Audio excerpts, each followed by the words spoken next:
Good morning, or whatever time it is when you're listening to this. We are back with the no talking. And if you remember, he just explained how it is that they ended up in this no talking war. And we are now on chapter 4, which is titled Cooties. When little Dave Packer and all the other kids his age first showed up to begin kindergarten together, it was sort of like they were new recruits joining the army. And kindergarten was sort of like basic training camp, except the teachers were a lot nicer than Army drill instructors. After 9 long months together in kindergarten, Dave and the other new recruits were allowed to quit the Army, but only for the summer, because in September they all had to re-enlist for first grade. And after first grade, they marched through second grade together, then third, and so on, right through the grades, together. A few kids moved away and a couple of new kids arrived, but Dave and those original kindergarten recruits stayed together year after year. And they began to grow up together. At most elementary schools, by the time a group gets to 5th grade, the boys have stopped thinking that all the girls have cooties, and the girls have stopped thinking that all the boys have cooties, and that's the way it should be, to outgrow that stuff. For some groups, it's easy.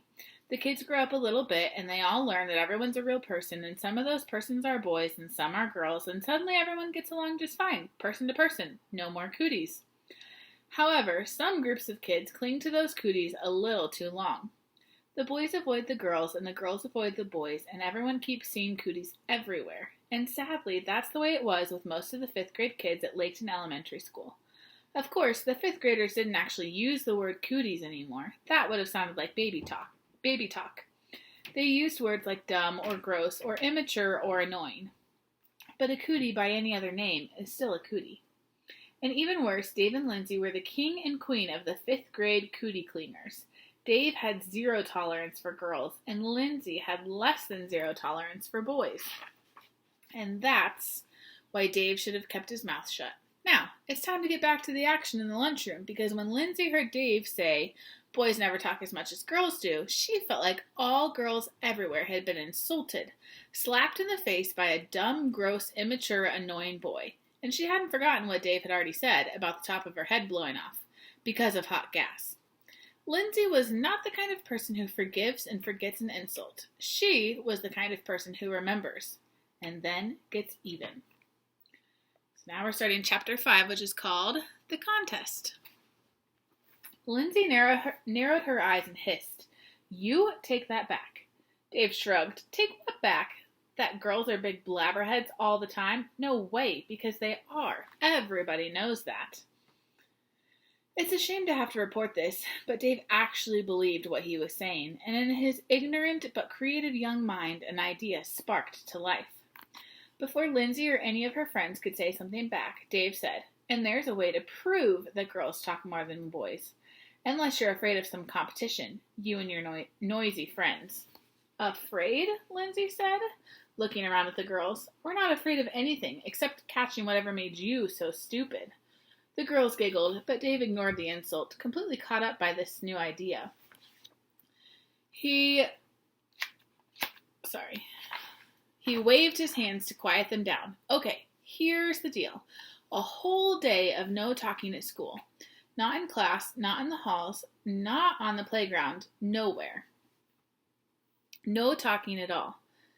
And it's a contest, boys against girls. Whichever side talks less wins." Lindsay made a face. "No talking at school? That's impossible." Dave had an advantage here. He had just spent almost 4 hours without saying a word at school. So he had some experience, and he felt like he knew what he was talking about. He grinned and said, "Maybe it's impossible for a girl to be quiet, but I bet the boys can do it. Or at least we can do it better than the girls." Lindsay said, "But what if a teacher looked right at you and asked a question? Then what?" Dave grinned and said, "You could always cough." Lindsay's mouth dropped open, and then she glared at him. "You did that coughing in social studies on purpose? You are so immature." Dave shrugged. "It was sort of a test, and it worked. But if every kid in 5th grade coughed every time a teacher asked a question, that would not work." Lindsay sniffed. "Well, I say that this whole idea is childish. Silly and childish." "It's okay if you don't want to do it," Dave said. "It was just an idea. I mean, I can see why you'd be afraid since you're a girl and all, and since you have to talk every other second." No problem. Sorry I interrupted you. Just keep talking to your friends there. You were talking about something important, weren't you? That special sweater, right? Go ahead, talk. You girls go on and talk and talk and talk all you want to. Lindsay pressed her lips together and glared at Dave, her eyes narrowed to slits. You are the most annoying little... She stopped mid-insult and folded her arms. All right, she said. Let's work out the rules right now. If a teacher talks to you, what then? You answer, Dave said. How many words can you use? She asked. Dave smiled. Let's make it 10 words, in case you and your friends need to tell a teacher about some new clothes you got. Stop trying to be funny, she said, because you're not. Make the limit 4 words. If you answer with more than 4 words in a row, the extras count. Dave shook his head. 4's still too easy. Let's make it a 3-word limit, and every illegal word is 1 point against your team. Duh, said Lindsay, like I needed you to explain that. So it's a 3-word limit, Dave said. 3, said Lindsay, and you can answer teachers or the principal. Or any grown-up at school, said Dave, like the custodian. Or the nurse, added Lindsay, because she wasn't about to let Dave Packer have the last word about anything. What about contractions? She asked. What about them? Dave said. Does a contraction count as 1 word or 2? Dave didn't let it show in his face, but he was impressed by Lindsay's question, that she was able to think so far ahead and figure out that words like won't or isn't could cause a scorekeeping problem. And right away, Dave was just as impressed with himself because he understood how to answer her question with a question of his own. He said, if you go find a dictionary, can you look up the word won't? Lindsay nodded. Of course you can. Then it's a word. 1 word, said Dave. Any other questions? And now it was Lindsay's turn to hide her thoughts because she was impressed with Dave's answer. He was still very annoying, but his answer seemed right. Plus, he'd explained his reasoning clearly. But she didn't get carried away with good feelings about Dave. He was still a miserable, unpleasant boy who was forcing her to get involved in a pointless contest. It's also a shame to have to report this, but Lindsay was just as proud and stubborn as Dave. And since he had pushed her into this fight, she felt it was her duty to push back, and she saw the perfect way to do it. She turned away and whispered something to the girls at her lunch table, and when they all nodded their heads, she turned back to Dave. She gestured toward her friends and said, We want to make this contest harder. How about this? No talking at home either.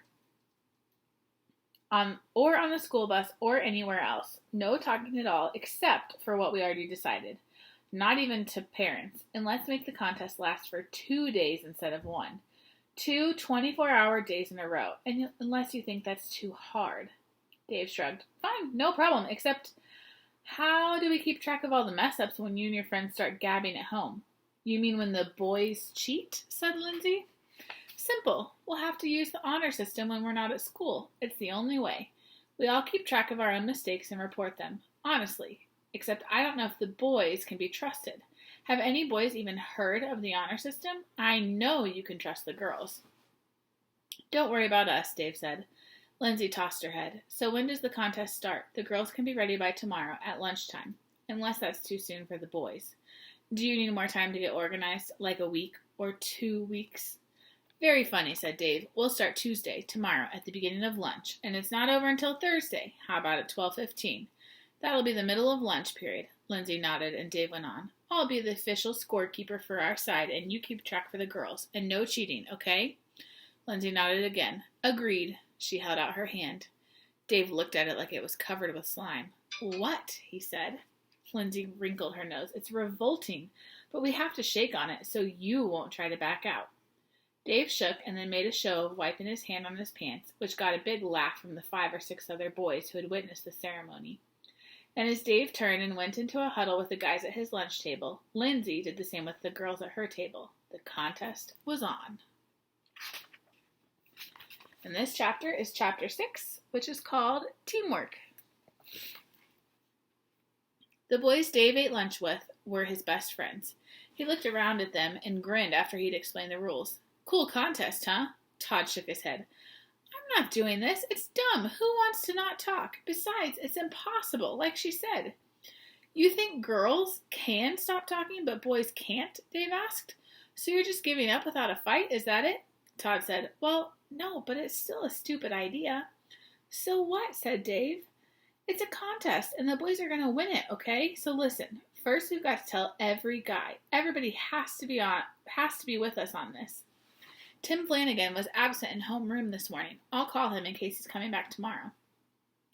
And you all have to do that too. Figure out who else isn't here. And if you don't have a number, call me at home tonight because my mom has a school directory. And every 5th grade boy who's here at school has to be told today. Okay? Jason said, but really, not talking for 2 days? Like, how? Dave pulled an index card from his pocket. On the back of his India report, he wrote the word easy. He held it up, showing it to all the boys. Then he said, did I just talk? No, said Jason. Dave said, keep watching. He shook his head. Then he nodded at them. Then he smiled. Then he frowned and showed his teeth and growled like a dog. I didn't talk, right? But you got what I said. Not talking just means not talking. It'll probably be fun, but even if it's not, it's a contest against the girls, and we're going to win it, right? And tell all the guys to practice short sentences, 3 words or less. Jim said, you bug me. Jason said, your breath smells. Richard said, look, it's Batman. Hey, is Batman 1 word or 2? And the sentences kept coming, each boy trying to be the goofiest. Guys, Dave said, guys, come on. We've only got 14 minutes before the next period. All the 5th grade boys are right here at lunch. It's the perfect chance to tell everyone. And I hate to tell you, but the girls are already ahead of us. The boys hushed and looked around. Lindsay, Anna, Emily, Taryn, all the friends who'd been sitting at the next table were fanning out through the cafeteria, talking to every girl in sight, and Hannah and Karen were heading for the door to the playground. Dave said, everybody know what you have to say to our team?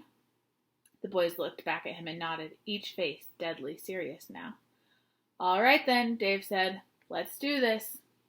And that's where we're going to stop for now. We'll be back with Chapter 7 next time, The Unshushables. I miss you all, and I hope you're doing well.